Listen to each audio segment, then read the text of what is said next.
Hello दोस्त, आर्थ vision 0.1 में आपका स्वागत है। आज मैं आपको बताने जा रहा हूं मौर्य प्रशासन के बारे में। पिछली वीडियो में मैंने बताया था कि मौर्य साम्राज्य के राजाओं के बारे में। अब हम जानेंगे कि मौर्य साम्राज्य की प्रशासन किस प्रकार थी, किस प्रकार शासन प्रणाली को उन्होंने संचालित किया और संगठित कर इतने बड़े अखंड भारत का निर्माण किया। मौर्य प्रशासन को हमने 4 केंद्रों में बांट दिया है: केंद्रीय शासन, प्रांतीय शासन, नगर शासन और ग्राम शासन। सबसे पहले हम जानकारी हासिल करेंगे केंद्रीय शासन के बारे में। केंद्रीय शासन का पहला जो पड़ाव है वो है राजा, यानी मौर्य काल में सत्ता का केंद्र राजा के हाथों में था। यानी मौर्य प्रशासन में जो सत्ता का जो पावर था, यानी पूरी शक्ति जो थी, किसके हाथ में थी? राजा के हाथों में थी। लेकिन राजा निरंकुश नहीं हो सकता था, क्योंकि उसके ऊपर मंत्रिपरिषद का अंकुश लगा हुआ था। यानी मंत्रिपरिषद के संगठन के जरिए राजा शासन प्रणाली को संचालित करता था। इसलिए हम कह सकते हैं कि राजा निरंकुश नहीं हो सकता था। चाणक्य के 7 अंग: राजा, अमात्य, जनपद, दुर्ग, कोष, सेना और मित्र। ये है राजा के जरिए सारा कार्य प्रणाली को संभालने वाला। यानी मौर्य प्रशासन का जो पहला पड़ाव था राजा, यानी इसमें आपने यह जानकारी हासिल की कि सत्ता का सबसे ज्यादा केंद्र किसके हाथ में था? तो राजा के हाथों में। लेकिन राजा निरंकुश नहीं हो सकता था। निरंकुश क्यों नहीं हो सकता था? क्योंकि उसके ऊपर अंकुश लगा था। किसका अंकुश लगा हुआ था? तो मंत्री परिषदों का। और मंत्री परिषदों के राय और सलाह के जरिए राजा अपने शासन प्रणाली को संचालित करता था। अब आता है मंत्री परिषद, यानी जो मंत्री परिषद का अंकुश था। तो अब जानकारी हासिल करेंगे कि मंत्री परिषद आखिर है क्या। मंत्री परिषद में 12 से लेकर 20 मंत्री होते थे। यानी मंत्री परिषद में कितने मंत्री की संख्या होती थी? 12 से लेकर 20 तक। और प्रत्येक मंत्री को 12,000 पौंड वार्षिक वेतन मिलता था। यानी इनको वार्षिक 12,000 पौंड क्या दिया जाता था? वेतन दिया जाता था। उसके बाद आता है अमात्य मंडल। केंद्रीय शासन सुविधा को दृष्टि से कई भागों में बांटा था। यानी केंद्रीय शासन को सुविधा के नजरिए से कई भागों में बांट दिया गया था, जिन्हें तीर्थ कहा गया है। जिन्हें क्या कहा गया है? तीर्थ। अगर कोई पूछे तीर्थ क्या है, तो आप बोल सकते हैं केंद्रीय शासन सुविधा की दृष्टि से शासन को बहुत सारे भागों में बांट दिया गया था। उसी को क्या कहते हैं? तीर्थ कहते हैं। प्रत्येक तीर्थ का एक अध्यक्ष होता था, जिसको महामात्र यानी अमात्य कहते थे।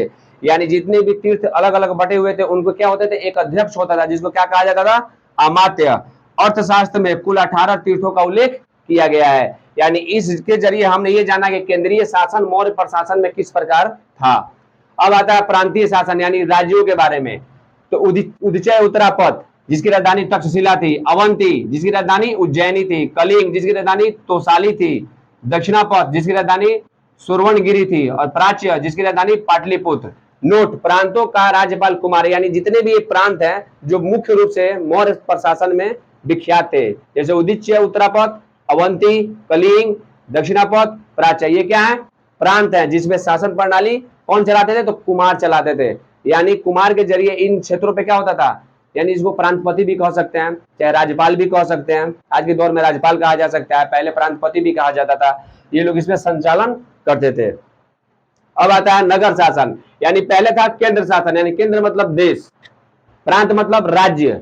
अब आता है नगर। प्रांतों में भी क्या होता है? छोटे छोटे नगर होते हैं, चाहे बड़े नगर होते हैं, उनके बारे में। नगर शासन मेगास्थनीज के अनुसार नगर का शासन का प्रबंध 30 सदस्यों का एक मंडल करता था।